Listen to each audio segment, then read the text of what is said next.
റിനീഷയോ മറിയൂമയോ? അടുത്ത മലപ്പുറം നഗരസഭ ചെയർപേഴ്സൺ ആരായിരിക്കും?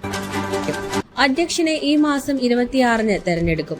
വീട്, വില്ല, ഫ്ളാറ്റ് ക്ലീനിംഗ് സർവീസുകൾക്കും കേടുവന്ന് കുഴിഞ്ഞുപോയ സോഫ സെറ്റി റിപ്പയറിംഗിനും വിളിക്കാം റിഫ്രഷ് ഹോംസ്.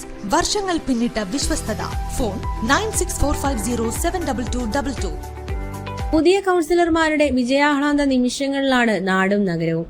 സ്കൂളുകളിൽ അർദ്ധവാർഷിക പരീക്ഷ നടക്കുമ്പോഴും നാട്ടിൽ പാർട്ടിക്കാരുടെ ആഹ്ലാദ പ്രകടനങ്ങളിൽ കുട്ടികളടക്കം എല്ലാവരും സജീവമാണ്.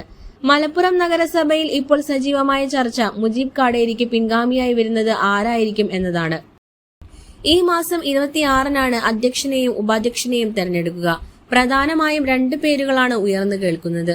35-ാം വാർഡിൽ ജയിച്ച മറിയൂമ ഷെരീഫിന്റെയും 38-ാം വാർഡിൽ ജയിച്ച അഡ്വക്കേറ്റ് റിനീഷയുടെയും പേരുകളാണ് ഇപ്പോൾ പ്രധാനമായും ഉയരുന്നത്.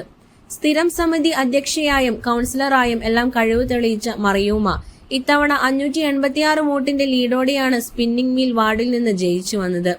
അതേസമയം കാരാപ്പറമ്പ് വാർഡിൽ നിന്ന് 686 വോട്ടിന്റെ ലീഡിലാണ് റിനീഷ എത്തിയിട്ടുള്ളത്.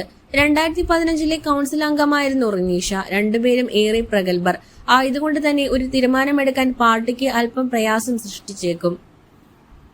അതേസമയം ഇങ്ങനെയൊരു ആശയക്കുഴപ്പം ഉടലെടുത്താൽ സമവായമെന്നോണം വാർഡ് 23-ലെ ബുഷ്ര സക്കീർ, 21-ലെ അബിദ, 8 വീട്ടിൽ തുടങ്ങിയവരുടെ പേരുകളും സാധ്യതാ ലിസ്റ്റിൽ ഉള്ളതായി അറിയുന്നു. അതേസമയം തീരുമാനം പാർട്ടിയുടേതാണെന്നും പാർട്ടി പറയുന്നത് അനുസരിക്കുമെന്നും മറിയൂമ ഷെരീഫും അഡ്വക്കേറ്റ് റിനീഷയും ഒരേ സ്വരത്തിൽ പറയുന്നു. ചെയർപേഴ്സൺ, വൈസ് ചെയർമാൻ, സ്ഥിരം സമിതി അധ്യക്ഷ സ്ഥാനങ്ങൾ എന്നിവ മലപ്പുറം, പാണക്കാട്, മേൽപ്പുറി വില്ലേജ് അടിസ്ഥാനത്തിൽ വീതം വെക്കുമ്പോൾ അപ്രതീക്ഷിതമായി വേറെയും ചില പേരുകൾ ഉയർന്നു വന്നേക്കാനും സാധ്യതയുണ്ട്. കോൺഗ്രസ് പാർട്ടിക്ക് നൽകുന്ന വൈസ് ചെയർമാൻ പദവിയിലേക്ക് ജിതേഷ് ജിത്തു, AP ഷിഹാബ് തുടങ്ങിയവരുടെ പേരുകൾ ഉയർന്നു കേൾക്കുന്നു. പരിചയസമ്പന്നതയുടെ മികവിൽ AP ഷിഹാബും പാർട്ടിയിലെ സീനിയോരിറ്റിയുടെ മികവിൽ ജിത്തുവും ഈ സ്ഥാനത്തിന് ഏറ്റവും അനുയോജ്യരായവരാണ്. ജിത്തു ഈ സ്ഥാനത്ത് വരികയാണെങ്കിൽ അമ്മ ഒരിക്കൽ വഹിച്ച പദവി മകനും വഹിക്കുന്ന അപൂർവ നേട്ടത്തിന് കൂടി അത് നിദാനമാവും. ജിത്തുവിന്റെ അമ്മ ഗിരിജ നഗരസഭയിലെ മുൻ വൈസ് ചെയർപേഴ്സൺ ആയിട്ടുണ്ട്.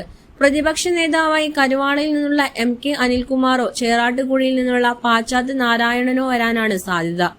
15 പേരടങ്ങിയ കഴിഞ്ഞ കൌൺസിലിലെ പ്രതിപക്ഷത്തെക്കുറിച്ച് 5 വർഷം ഇറങ്ങിയ പ്രതിപക്ഷം എന്നൊരു അടക്കം പറച്ചിൽ പാർട്ടിയിൽ തന്നെയുണ്ട്.